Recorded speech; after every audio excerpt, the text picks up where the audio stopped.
नमस्कार दीदी हो आणि दादा हो. आणि सुरुवात देवपूजापासूनच करायची, कधी बी जसा टाईम आला तसं करायचं म्हणा. व्हिडिओ बनायचा मुद्दा असा आहे की त्या दिवशी मी तुम्हाला थोडीफार माहिती सांगितली होती माझ्या गावातली. तर माझ्या गावातच नाही तर माझे जवळचे पण आणि लांबचे पण मला म्हणजे विषय सांगायचा असा होता. त्यांना आम्ही चौघी बहिणी आणि एक भाऊ आहे. तर सगळ्या बहिणीमध्ये परिस्थिती थोडी नाजूक, म्हणजे जास्तच नाजूक आहे माझीवाली. तर त्याच्यामुळं आजकालचं तर पैसा ज्याच्याकडे त्याला मान सन्मान इज्जत देते लोक. ज्याच्याकडे पैसा नाही त्याला काहीच समजत नाही, मग घरचे असो का बाहेरचे असो. तर मग व्हिडिओ बनायचा मुद्दा असाच होता. त्या दिवशी मी थोडीफार तुम्हाला माहिती सांगितली. याच्यातून जर कोणाला वाईट लागत असेल तर मी आधीच माफी मागते. परंतु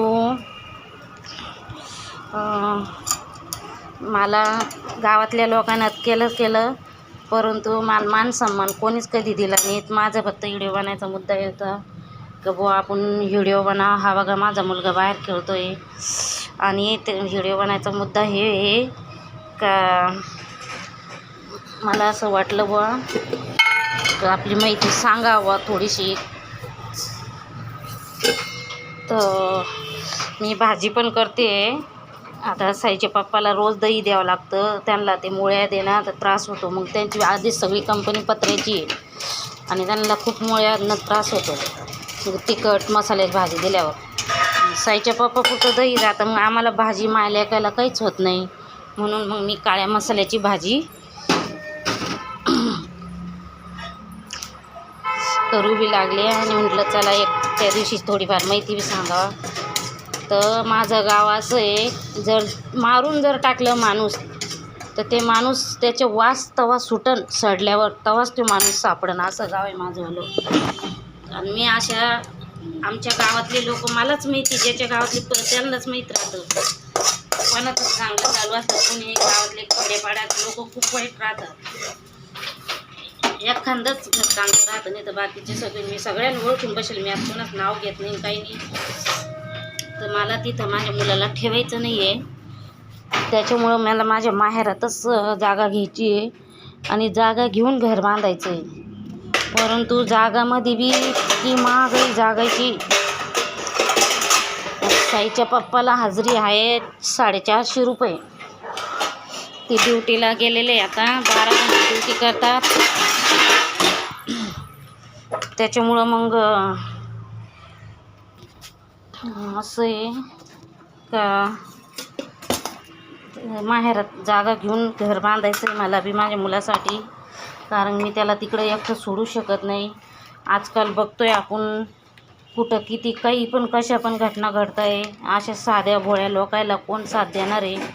कोणीच देत नाही. आजकाल चांगल्याला चुना लावतात. हे साधे भोळे दोघं बापले काय, हा थोडा मतिमंद आहे, त्याच्या मेंदूची वाढ होत नाही आहे. त्याला तेवढं सांगितलं तेवढंच करतो तो. तर मग म्हणजे मला त्याच्यामुळं मग कोणाला जर माझे शब्द होऊन कोणाला काही त्रास झाला असेल किंवा काही वाईट लागत असेल तर मी आधीच माफी मागते. परंतु मी जे हकीकत एक आई कशी असते, त्या आईनं समुद्रामध्ये डुबली तर तिनं स्वतःच जीव गेला पण मुलाला नाही सोडलं. याच्यापेक्षा आईची सबूत काय देणार आहे? अजून लोक काय पाहिजे त्यांना प्रूफ? अजून काय चीज असती? बस हेच सांगणं होतं माझंवालं का मला जागा घेऊन घर बांधायचं आहे. तिथं पण मला अडचण येणार आहे.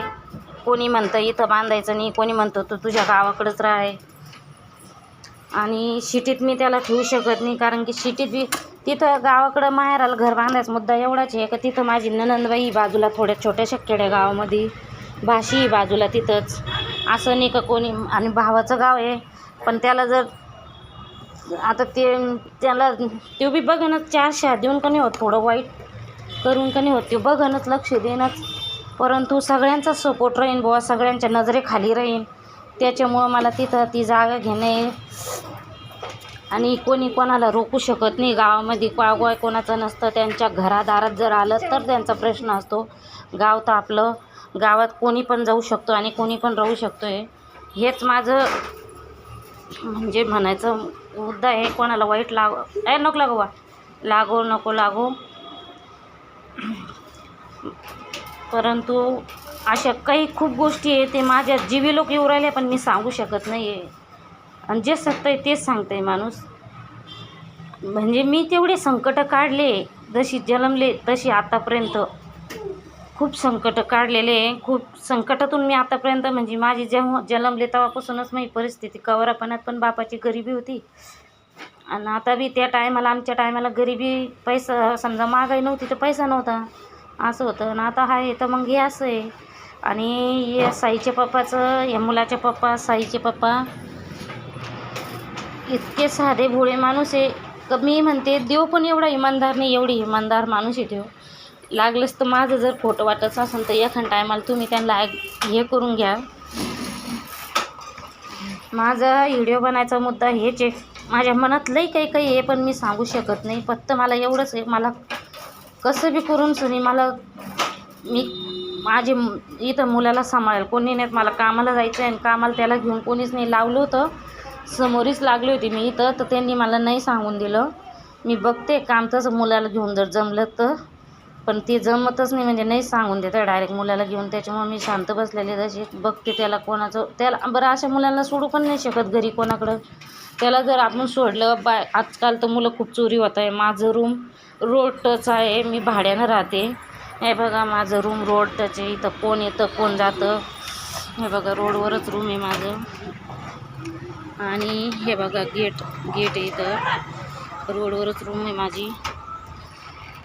आणि मी इथं समोर लागले होते. हे बघा एक जिजा पराठा आहे, पण त्यांनी, हे बघा जिजा पराठा आहे, त्यांनी नाही सांगून दिलं. त्याच्यामुळं मग मी गुपचूप घरी बसले. हे बघा माझी तुळस.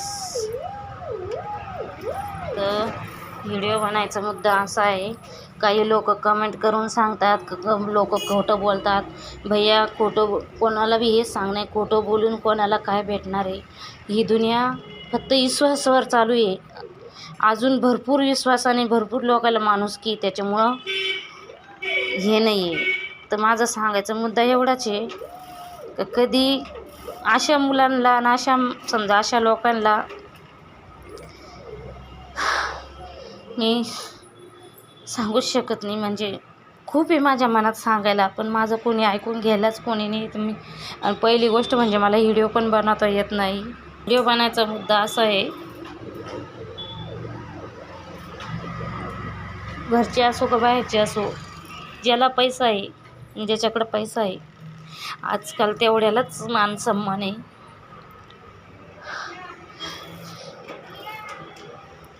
शब्दच नाही आहे माझ्याकडं बोलायला, शब्दच नाही. तरी मी बघणार आहे, हप्त्यावर प्लॉट बघणार आहे. प्लॉट तर खूप महाग आहे, पण तरी मी बघणार आहे. आणि ते माझ्या भावापाशा घरापासून खूप लांब घेणार आहे. म्हणजे तरी बी 10-15-20 मिनिट, एक अर्धा तास बी लागलं जायला यायला, तरी मी तिथं लांबच घेणार आहे.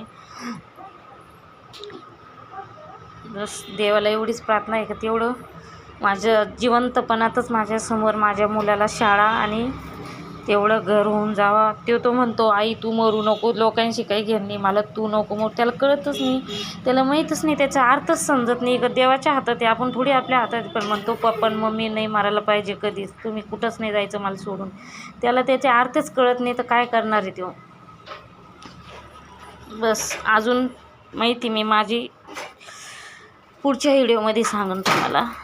काही चुकले असेल तर सगळ्यांना, घरचे बाहेरच्यांना माफी मागते. परंतु मला रस्ता ह्योच दिसला एक. लोक जरही समजा सांगितल्या वाचून बी माहीत होत नाही कोणाला काही.